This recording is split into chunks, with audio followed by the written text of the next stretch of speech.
হয় নমস্কাৰ সকলোৱে স্বাগত মোৰ আজি এই ভিডিঅ'টোলৈ। আজি বৰ্তমান মই আহিছোঁ আপাৰ আছামত। মই একজেক্ট লোকেশ্যন নকওঁ, এইটো মোৰ প্ৰাইভেট হয়, গতিকে মানুহজন আপোনালোকে বহুতে চিনি পাইছে।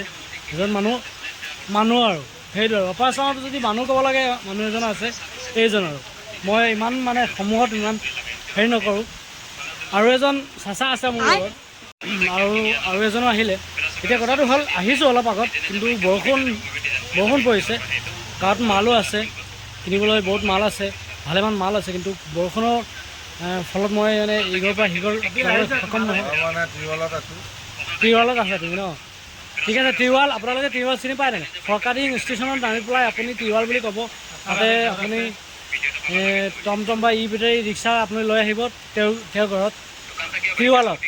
আপুনি তেওঁৰ লগ কৰিলে ভালেমান মাল পাব। আপুনি যি কোৱালিটিৰ মাল লাগে তেওঁৰ লগত যোগাযোগ কৰিব আৰু মাল কিনিব পাৰিব, আৰু সহজে তাতে খাই বৈ পেলাই নিশ্চিন্তা একদম আহিব। এতিয়া যদি ঈদৰ আগত আহে, এতিয়া ঈদৰ আগত ইমান টাইম নাই, যদি আহিব বিচাৰে তেনে আহিব পাৰে। আকৌ ঈদৰ পিছত বহুত ভিৰ হয় এই মানুহজনৰ ঘৰত, গতিকে আপোনালোকে আহিব পাৰে। মই কণ্টেক্ট নম্বৰ দিম, লাগিলে মোৰ নম্বৰ দিম, তেওঁৰ নম্বৰ দিলে আকৌ বেছি হেৰি হৈ যাব, ডিষ্টাৰ্ব হৈ যাব। মোৰ নম্বৰটো দিম, মোৰ নম্বৰটো আপোনালোকে যোগাযোগ কৰিব মানুহজনৰ লগত। ঠিক আছে, ধন্যবাদ।